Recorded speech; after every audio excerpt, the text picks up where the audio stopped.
dedicated referee for specific mineral clusters within the region. For example, the National Mineral Research Center at the University of Zimbabwe will function as the apex hub for all minerals, including lithium, rare earth elements, and uranium, whilst NAST and Great Zimbabwe University will anchor PGMs and battery minerals. Other decentralized arrangements will proceed as follows. 1. Midlands State University will provide analytical oversight for iron ore, chrome, and vanadium corridors.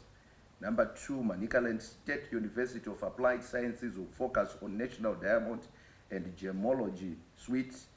Number 3, Chinhoyi and Bindura University will specialize in industrial minerals, phosphates, and graphite. 4, Gwanda State University to serve Matabeleland South Province on geology beneficiation and artisanal and small-scale miners. And number 5, the Zimbabwe School of Mines will be an integrated core hub for specialized training. Mine to market operational control system pillar that will focus on smart tracking of mineral exports to secure value by preventing leakages and fraud through the adoption of a secure and real-time mine-to-market smart corridor. The mine-to-market system will provide a comprehensive end-to-end audit trail that tracks every mineral consignment from the point of extraction through to the final port of exit, thereby safeguarding national wealth and enhancing transparency across the entire value chain. The 4th pillar, integrated special economic zone, under which the country's integrated special economic zones shall support both new and existing ventures. New investors will be directed to specialized regional hubs such as the Northern Battery Minerals or Midlands Metallurgical Zones, where they can share infrastructure and scale operations efficiently. 8 regional minerals beneficiation special economic zones or hubs shall be strategically positioned to transform the country's provinces. The 4 pillars shall be supported by key enablers, including reliable energy and affordable power supply, energy self-generation incentives for beneficiation projects, and environmental, social, and governance initiatives. Other initiatives include strengthening of the Ministry of Mines and Mining Development to undertake the added responsibilities. Cabinet also approved a robust and consolidated legal framework which will operationalize the mineral value chain. Cabinet received and approved a report on the tour of economic flagship projects in Manicaland Province as presented by Honorable Vice President General Retired Dr. CGDN Chiwenga. The tour covered the following projects: Roa Minerals Limited, Sabistar Lithium Mine, Verify Engineering Private Limited, Tanganda Tea Company, Ariston Holdings Limited, Matanuska, Manica Boards and Doors, and Willoton Group. It established the existence of huge potential for multi-sectoral capacity utilization and investment opportunities across mining, agriculture, manufacturing, energy, and tourism sectors in Manicaland Province. The government has identified systemic challenges in infrastructure, high cost of doing business, limited access to capital, and insufficient value addition. The strategic interventions underway include, among others, the following. 1. The National Energy Response Strategy to enhance self-sufficiency in the wake of the global energy crisis. Number 2, enhance the private-public partnerships in road rehabilitation in exchange for tax incentives and exemptions. Number 3, ease of doing business reforms for the tea subsector, including structural and corporate governance reforms in public companies and state-owned enterprises. Number 4, accelerated minerals value addition and beneficiation, and the fifth, the recapitalization of government-owned companies.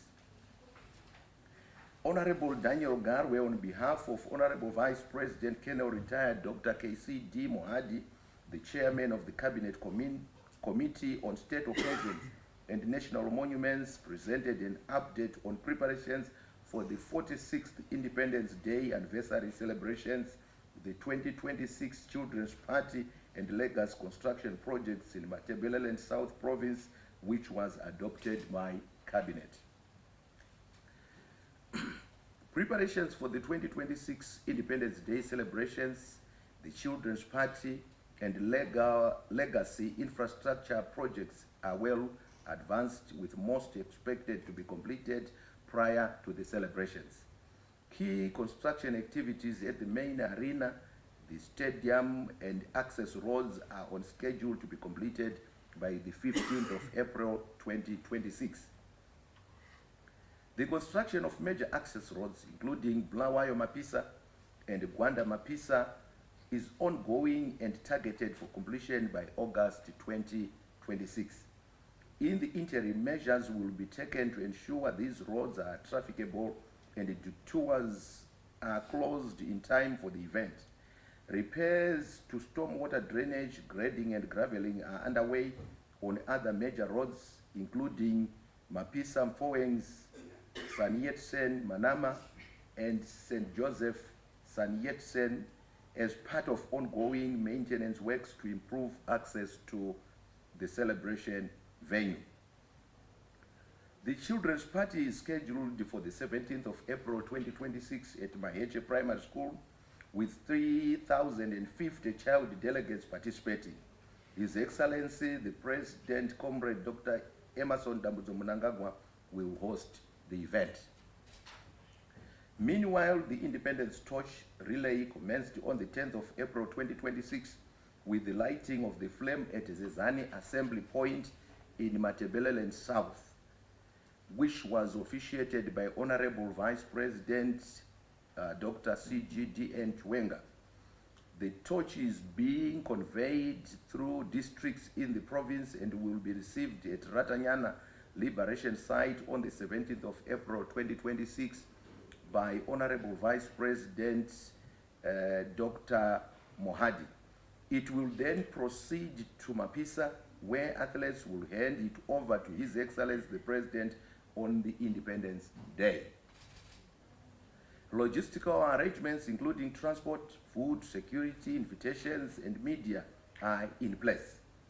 Power supplies were established and several previously stalled projects have been completed, including the JMN Nkomo Polytechnic, Home Economics Block at Gwanda Polytechnic, renovation of 34 government properties, the Beatty Bridge Redevelopment Housing Project, the Insiza District Civil Registry, and Keze Rural Hospital Rehabilitation. Additionally, youth training in digital skills is ongoing, whilst housing for Liberation War veterans is being prioritized. Cabinet received and approved a report on the implementation of the job evaluation exercise, recommendations and emerging issues as presented by the Minister of Public Service, Labor and Social Welfare. Following the adoption of the Public Service Commission job evaluation exercise by Cabinet on the 10th of September 2024, the following milestones have since been achieved. 1. Job evaluation exercises for independent commissions and grant-aided institutions, uniformed forces sector, health services sector, higher and tertiary education sector, and foreign missions have been completed. Number 2, misaligned grades of the same jobs across public service, health service sector, and independent commissions and grant-aided institutions have been realigned. Number 3, a new remuneration framework for the public sector is already being implemented. Number 4, a competence framework for the public service has been completed. And Number 5, duplications and overlaps in certain job functions are still being consulted in liaison with the Office of the President and Cabinet. Cabinet received and approved the principles on amendments to the Geographical Indications Act, which was presented by the Minister of Justice, Legal and Parliamentary Affairs as Chairman of the Cabinet Committee on Legislation.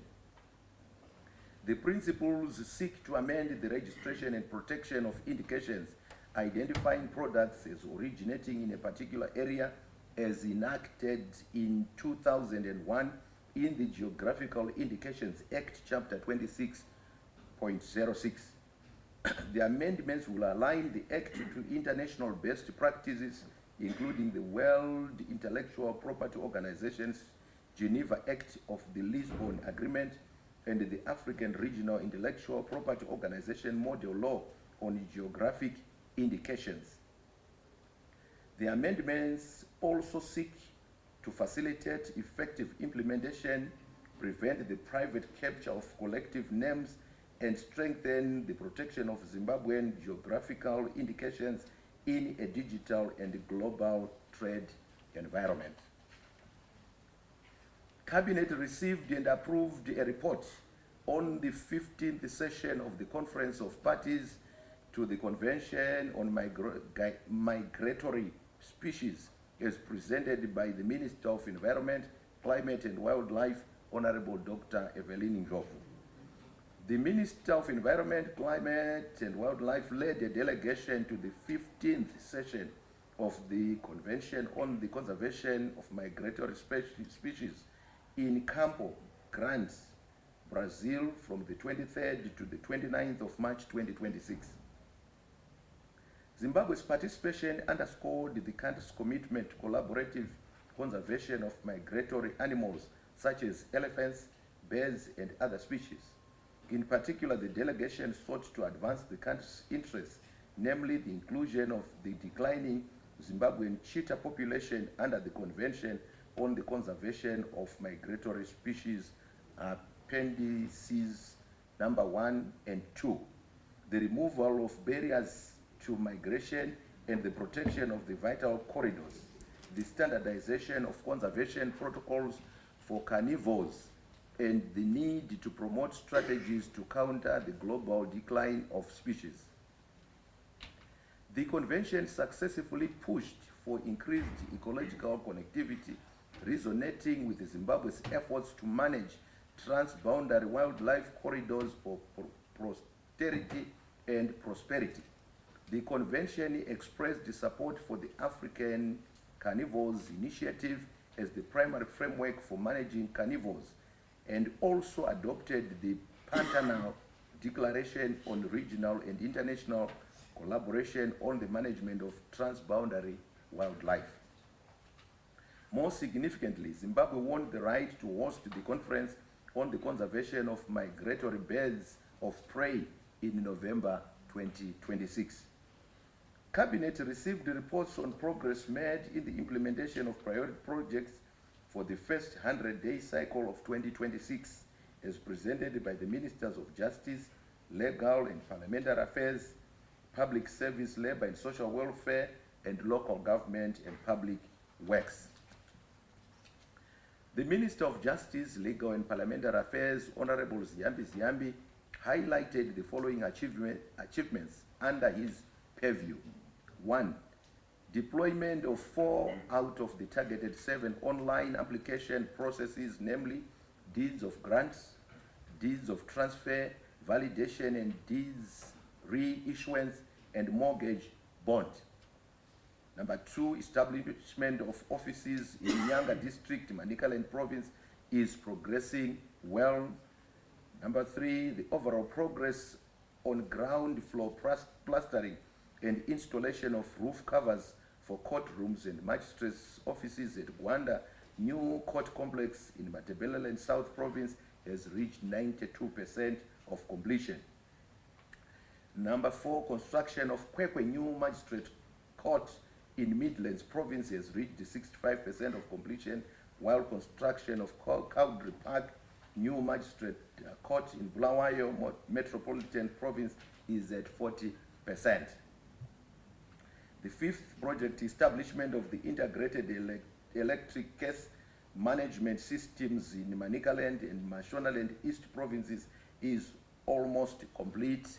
And the sixth, a total of 551 inmates against the target of 400 inmates were trained in agricultural production projects at Anju, Mazowe, Mutimurefu, Ridigita, and Hurungwe prisons, while a total of 100 inmates against a total of 90 inmates were trained in construction skills under the construction of institutional facilities projects. The Minister of Public Service, Labour and Social Welfare, Honorable Edgar Moye, reported progress on projects under his purview as follows. 1. Construction of Glaudina high-rise flats Phase 2 in Harare Metropolitan Province is on course to meet the planned target.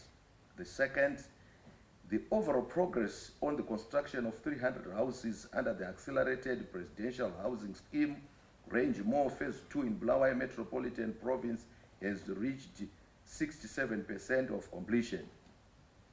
Number 3, disbursement of revolving loan facility to 17,604 pensioners against the set target of 20,000 beneficiaries. Number 4, prosthetic equipment has been procured from Germany for the establishment of a prosthetic workshop in Bulawayo Metropolitan Province, and shipping arrangements to Zimbabwe are underway. Number 5, procurement of equipment and registration of regional pharmacies in Shinoi and Mutare is on track to meet planned targets. The overall progress on the construction of Madokero Mall Residential in Harare Metropolitan Province has reached 90% of completion, while the overall progress on the construction of the North Court Perimeter Wall Guard Room in Mount Habden, Mashonaland West Province, has reached 45% of completion. In terms of the infrastructure development and housing pillar, under the National Development Strategy number 2, the Minister of Local Government and Public Works, Honorable Daniel Garwe, highlighted the following key achievements under his purview.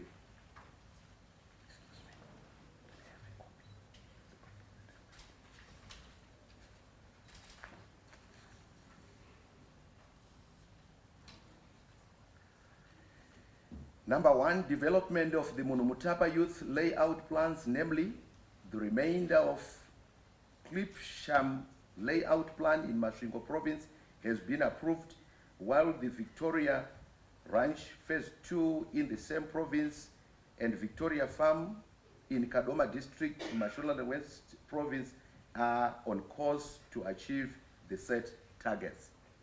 Number 2, the construction of the new city villas and conference center in Mount Habden, New City, Mashonaland West Province are progressing well. Number 3, under the good governance institution building, peace and security pillar of NDS2, the minister highlighted that the national reparations policy has been developed and submitted to cabinet for approval. Number 4, regarding the regional development and inclusivity through devolution and decentralization pillar under NDS2, the minister highlighted the achievements on the following projects. The Mapisa Stadium under the 46th Independence Legacy Projects in Matowo District, Matabeleland South Province is almost complete. The digitization of the traditional leaders information management system has reached 70% of completion and is awaiting the establishment of a dedicated server to proceed to the next phase. and a concept note for the establishment of the Local Government Institute has been developed, marking a significant advancement in efforts to enhance local governance and improve service delivery. Cabinet considered and approved the Memorandum of Understanding between the Republic of Zimbabwe and the Republic of Saudi Arabia concerning cooperation in higher education and scientific research, which was presented by the Minister of Justice, Legal and Parliamentary Affairs, Honorable Ziyambi Ziyambi, as Chairman of the Cabinet Committee on Legislation. The MOU establishes a framework for collaboration in higher education research initiatives and innovation, focusing on joint projects, student and staff exchanges, scholarship programs, mutual recognition of qualifications, and the development of institutional partnerships. The MOU's goals are to improve access to quality education, to boost research output, to enhance academic standards, and to strengthen the global competitiveness of Zimbabwean universities and research institutions. Cabinet received a report from the Minister of Foreign Affairs and International Trade, Honorable Professor Amon Murwira, who represented His Excellency the President, Comrade Dr. E.D. Mnangagwa, at the 11th Organization of African, Caribbean, and Pacific States Summit held in Malabo, Equatorial Guinea from the 27th to the 29th of March 2026. The summit was held under the theme, and I quote, "A transformed and renewed organization of African, Caribbean, and Pacific states in a changed world," close quote. 7 heads of states and government, including President Daniel Chapo of Mozambique and King Mswati III of Eswatini from the Southern African Development Community region, were in attendance. The objectives of Zimbabwe's participation were to advance regional and international solidarity, to demonstrate Zimbabwe's commitment to integrating into the global economy through the Organization of African, Caribbean, and Pacific States, and to promote a peaceful, secure, and international environment conducive to national development and align with the Malabo Declaration. Cabinet noted Zimbabwe's active engagement during the general debate and the summit, and the minister expressed gratitude for support from the Organization of African, Caribbean, and Pacific States for Zimbabwe's bid for a non-permanent seat on the United Nations Security Council. The delegation also participated in the Roundtable on Sustainable Financing, the Organization of African, Caribbean, and Pacific States Business Summit. Bilateral meetings with Ghana and Equatorial Guinea were also held to strengthen economic and political ties for mutual benefit. I thank you.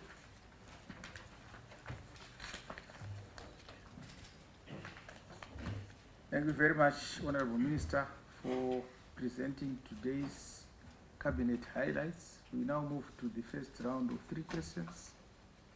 Then the Honorable Ministers will respond to those questions. Then we move to the second round again of 3 questions.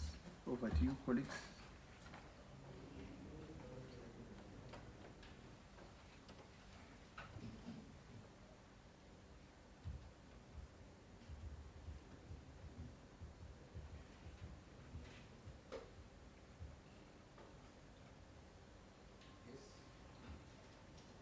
Thank you, Chief. I'm Richmond, Radio Zimbabwe. The Honorable Chairman talked about the remuneration of civil servants. I think with a view to elevate it from where it is. Now, my question probably is targeted to Comrade Moyo, because each time a government revises civil servants' remuneration, the following day prices go astronomical. I don't know what is government doing to cushion civil servants and members of the public from this behavior.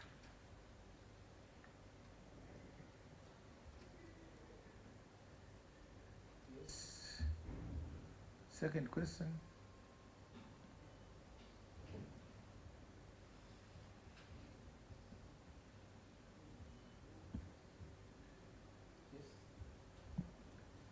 Thank you, Chief Secretary. I'm Gretina Machingura from Shinua or China News Agency.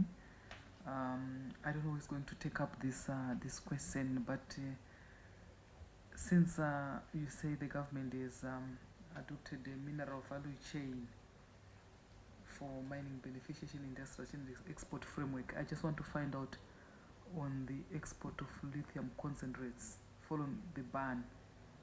Is the government made a new position, or the ban is still in force? Thank you. Question number 3.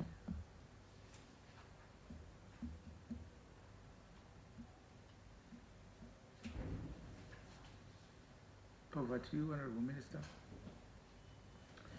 Thank you, Chief Secretary. The first question is directed to Honorable Edgar Moyo. Thank you very much, Chair of this session. The question seeks to find out what government is doing in order to arrest this propensity by business to increase prices as soon as government talks about increasing civil servant salaries. It is unfortunate that some businesses behave in that manner. We don't expect it to happen that way.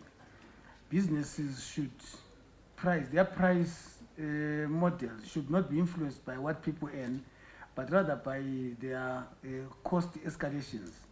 So it's very unfortunate, and would encourage them not to take that route, because it has an effect even on inflation and other pressures on the civil servant salaries. But however, what we have done to arrest that behavior is that in our pronouncements about salaries, we have deliberately decided to talk about the framework and not the actual figures. So we hope that is going to contain that particular situation. So we can only appeal to them to allow the economy to grow, to allow people to enjoy their new salaries, and it's responsible behavior on their part. That's what we're calling for. I thank you.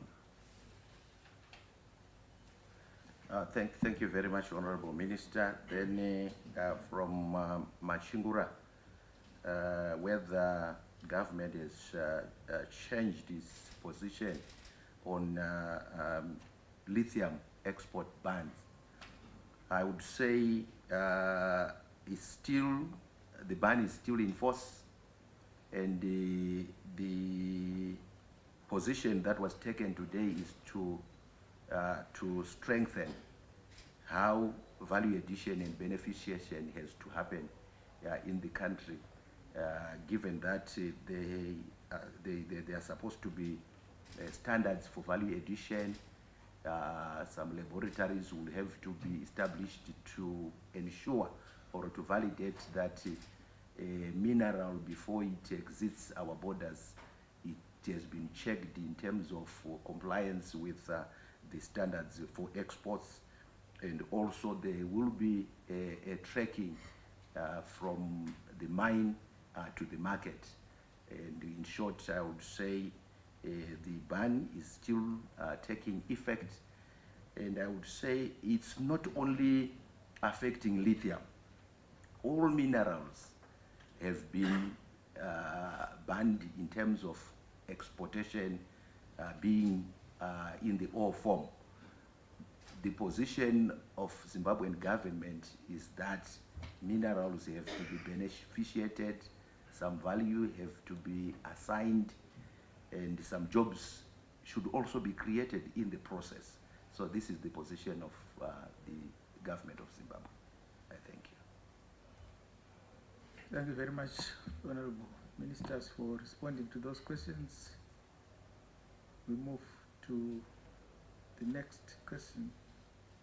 Any further questions?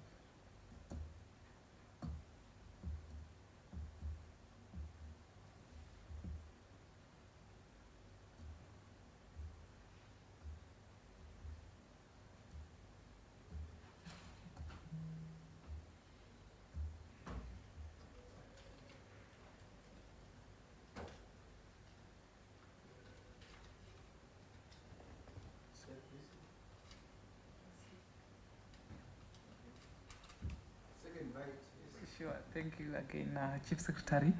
I just want to find out whether the government is not concerned about the loss of potential revenue from mineral exports if this ban on raw mineral exports is maintained for some time.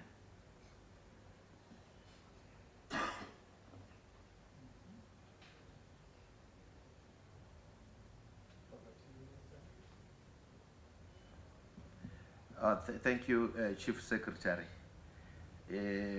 We are aware that there is potential revenue that has not been earned from the time the ban was effected, but all the same, we continue to encourage our investors to follow the beneficiation route because this is the route which will earn our country a lot of revenue, even the revenue that we are currently losing. We are aware that even jobs, by the time that investors would have embarked on serious value addition and beneficiation, a lot of jobs will be created for our country and a lot of taxes will also be earned. Just as an example, when we export our lithium in ore form, a ton earns this country around $2,000. Whereas the same ton, when it is beneficiated up to battery grade, can earn this country more than 30,000. So whatever that could be lost during this time, we are very hopeful that we will still get that revenue once we have lifted the ban and the companies have started to beneficiate in compliance with the current strategy of government. I thank you. Thank you very much, Honorable Ministers, members of the Fourth Estate. We've come to the end of today's post-cabinet press briefing.